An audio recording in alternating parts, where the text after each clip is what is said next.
Salam dalam kasih Kristus untuk seluruh jemaat dan simpatisan GKI Kediri dimanapun Bapak Ibu Saudara berada. Senang rasanya menyapa kembali Ibu Bapak dan Saudara yang setia mengikuti program Sarapan GKI Kediri.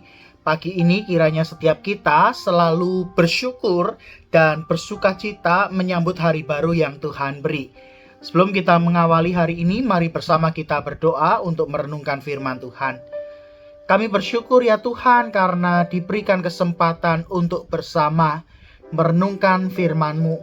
Maka berkatilah supaya perenungan firman ini menolong setiap kami agar dalam menjalani kehidupan, hidup kami semakin selaras dengan kehendak Tuhan. Terpujilah nama-Mu, demi Kristus kami memohon. Amin. Bapak, Ibu, dan Saudara, sarapan pagi ini kita akan merenungkan tema dunia penuh pembalasan yang diambil dari Roma pasal 12 ayat 19 sampai yang ke-20. Saudara-saudaraku yang kekasih, janganlah kamu sendiri menuntut pembalasan, tetapi berilah tempat kepada murka Allah, sebab ada tertulis, pembalasan itu adalah hakku, akulah yang akan menuntut pembalasan, firman Tuhan. Tetapi jika seterungmu lapar, berilah dia makan. Jika ia haus, berilah dia minum. Dengan berbuat demikian, kamu menumpukan bara api di atas kepalanya. Terpujilah nama Tuhan. Bapak, Ibu, dan Saudara, pernahkah membayangkan apa jadinya jika dunia kita penuh dengan pembalasan? Kejahatan dibalas kejahatan, mata ganti mata, gigi ganti gigi. Kira-kira apa yang akan terjadi? Saya menduga kekerasan akan menjadi hal yang biasa dalam kehidupan kita. Perang tidak akan pernah terhindarkan dan tidak pernah berakhir.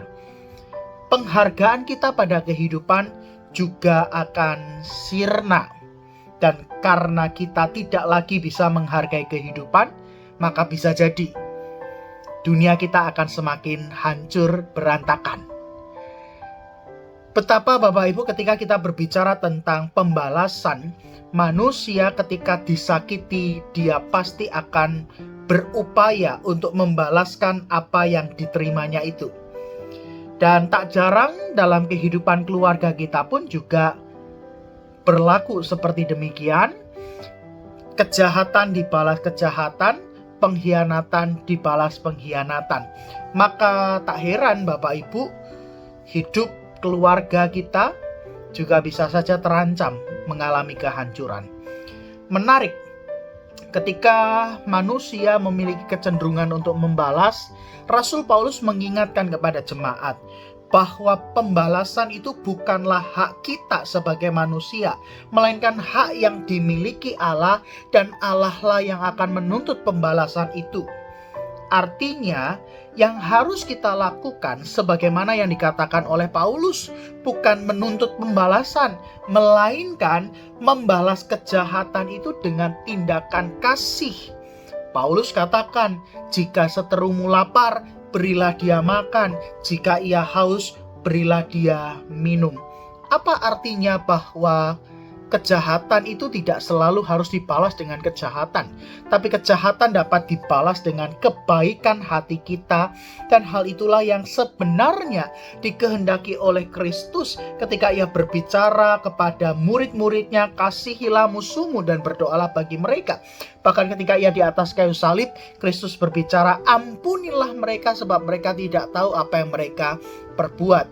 Dan apa yang diajarkan oleh Kristus ini, oleh Paulus, diingatkan kepada jemaat maupun kepada setiap kita, bahwa kejahatan tidaklah harus dibalas dengan kejahatan, melainkan sebagai murid-murid Kristus, kita mesti menampakkan kualitas hidup yang berbeda, yaitu tatkala kita disakiti, ketika kita dikhianati, ketika kita direndahkan, ketika kita dilukai, ketika kita diperlakukan dengan tidak pantas dan dijahati, maka kita wajib untuk membalasnya dengan kebaikan. Maka dunia yang dipenuhi dengan pembalasan seperti demikian akan menjadi dunia yang lebih indah, dunia yang penuh dengan kasih, dunia yang penuh dengan pengampunan, dan dunia yang menghargai kehidupan. Amin. Mari Bapak Ibu bersama kita berdoa. Secara khusus kita akan berdoa untuk pelayanan PK Keliling hari ini dan besok. Tuhan, terima kasih pagi ini kami boleh merenungkan sabda-Mu. Maka kiranya firman-Mu boleh membekali kehidupan kami, menuntun langkah kami, sehingga hidup yang kami jalani berkenan di hadapan Tuhan. Penuhkanlah hati kami dengan kasih-Mu, sehingga kasih itu akan nampak melalui laku kehidupan kami, bahkan ketika kami diperlakukan dengan tidak baik dan tidak pantas, kami tetap dapat mengasihi mereka yang tidak mengasihi kami. Tuhan, pagi ini kami hendak menyerahkan untuk pelayanan perjamuan kudus keliling bagi saudara-saudara kami yang mengalami sakit dan kelemahan tubuh. Kiranya pelayanan ini diberkati oleh Tuhan, sehingga kehadiran para pelayan perjamuan kudus keliling ini boleh mendatangkan penghiburan, kekuatan, dan pengharapan bagi saudara-saudara kami yang sedang berjuang di tengah kondisi yang tidak mudah. Dan kiranya Tuhan akan mengulurkan tangan, menjamah, dan melawat saudara-saudara kami yang akan dilayani dalam perjamuan kudus, sehingga mereka pun mengalami perjumpaan dan merasakan kasih Tuhan melalui perjamuan kudus tersebut. Kami pagi ini akan melanjutkan aktivitas. Tuhan berkatilah dan sertailah kami sepanjang hari ini, sebab kami yakin bahwa hidup kami, usaha dan pekerjaan kami, keluarga kami, dan masa depan kami ada di tangan Tuhan. Demi Kristus kami memohon. Amin. Bapak Ibu, selamat melanjutkan aktivitas hari ini. Tuhan memberkati Bapak Ibu.